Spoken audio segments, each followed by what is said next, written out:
Hello, littles. Welcome back to Bedtime with Mama. Tonight we are reading The Boy Who Dreamed Dragons. Albie was just like any other boy, except for one thing. Albie loved going to bed.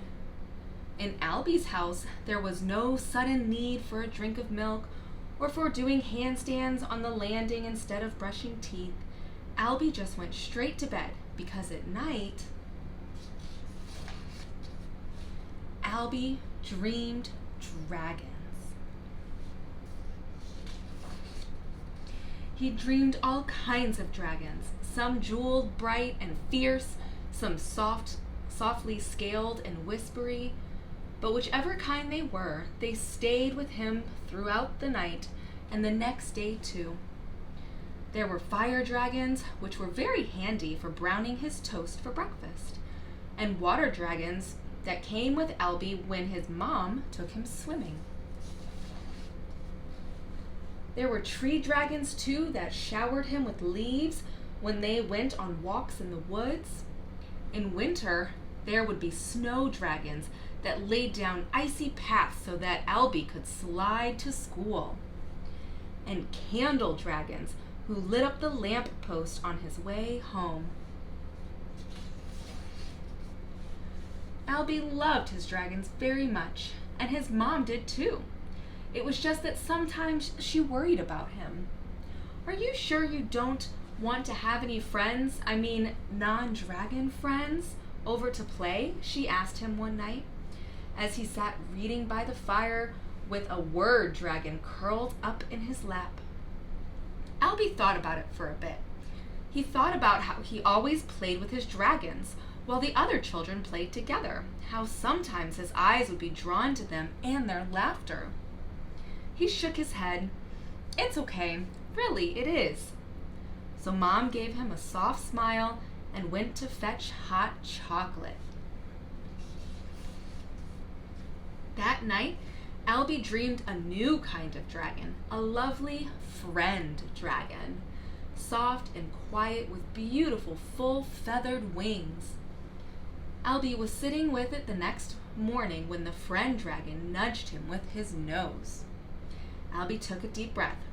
"Okay," he said, "I'll ask if we can play." Albie had just finished introducing his dragon when one of the children laughed.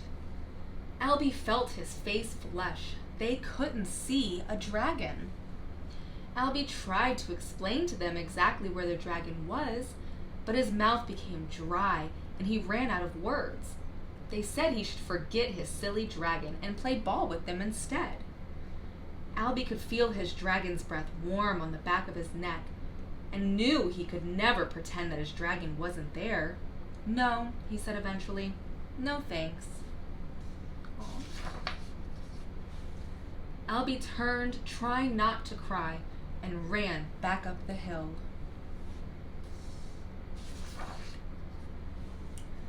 Later, Albie's heart still felt the stinging and cross. He sat hugging his knees for a while until he heard someone drawing near. It was the girl who was always reading by herself. She sat down nearby, opened her book, and read quietly for a little while, before leaning over, reaching out her hand, and tickling the dragon's nose.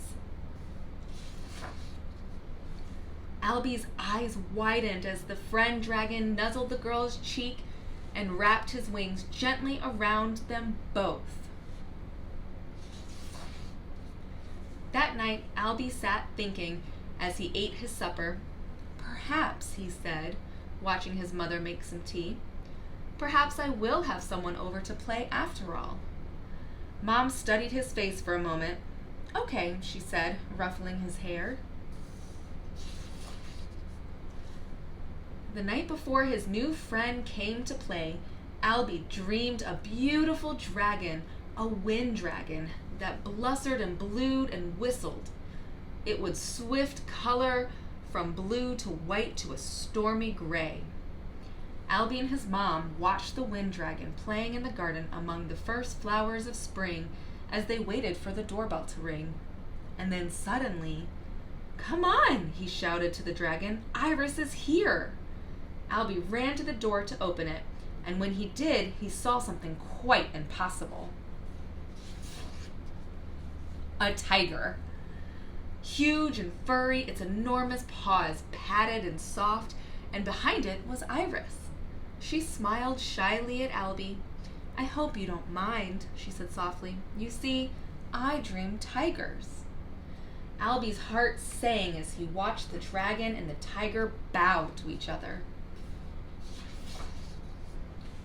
And so Albie and Iris became the best of friends, and together they created worlds more beautiful than either of them could have ever imagined alone. And whatever they did, wherever they went, their dragons and tigers and dreams always followed. The end. Wasn't that such a fun story about Albie and his dragon? I wonder what you're going to dream about. You'll have to tell me. I love you all. Good night.